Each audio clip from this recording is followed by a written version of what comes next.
Whatever may be said in praise of poverty, the fact remains that it is not possible to live a really complete or successful life unless one is rich. No man can rise to his greatest possible height in talent or soul development unless he has plenty of money. For to unfold the soul and to develop talent, he must have many things to use, and he cannot have these things unless he has money to buy them with. A man develops in mind, soul, and body by making use of things, and society is so organized that man must have money in order to become the possessor of things. Therefore, the basis of all advancement for man must be the science of getting rich. The object of all life is development, and everything that lives has an inalienable right to all the development it is capable of attaining. Man's right to life means his right to have the free and unrestricted use of all the things which may be necessary to his fullest mental, spiritual, and physical unfoldment, or in other words, his right to be rich. I shall not speak of riches in a figurative way. To be really rich does not mean to be satisfied or contented with a little. No man ought to be satisfied with a little if he is capable of using and enjoying more. The purpose of nature is the advancement and unfoldment of life, and every man should have all that can contribute to the power, elegance, beauty, and richness of life. To be content with less is sinful.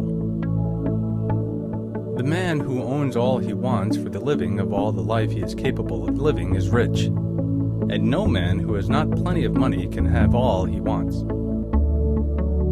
Life has advanced so far and become so complex that even the most ordinary man or woman requires a great amount of wealth in order to live in a manner that even approaches completeness. Every person naturally wants to become all that they are capable of becoming. This desire to realize innate possibilities is inherent in human nature. We cannot help wanting to be all that we can be. Success in life is becoming what you want to be. There is nothing wrong in wanting to get rich. The desire for riches is really the desire for a richer, fuller, and more abundant life, and that desire is praiseworthy. The man who does not desire to live more abundantly is abnormal, and so the man who does not desire to have money enough to buy all he wants is abnormal. There are three motives for which we live. We live for the body, we live for the mind, we live for the soul. No one of these is better or holier than the other. All are alike desirable, and no one of the three, body, mind, or soul, can live fully if either of the others is cut short of full life and expression. It is not right or noble to live only for the soul and deny mind or body, and it is wrong to live for the intellect and deny body or soul. We are all acquainted with the loathsome consequences of living for the body and denying both mind and soul. And we see that real life means the complete expression of all that man can give forth through body, mind, and soul. Whatever he can say, no man can be really happy or satisfied unless his body is living fully in every function, and unless the same is true of his mind and his soul. Wherever there is unexpressed possibility, or function not performed, there is unsatisfied desire. Desire is possibility seeking expression, or function seeking performance.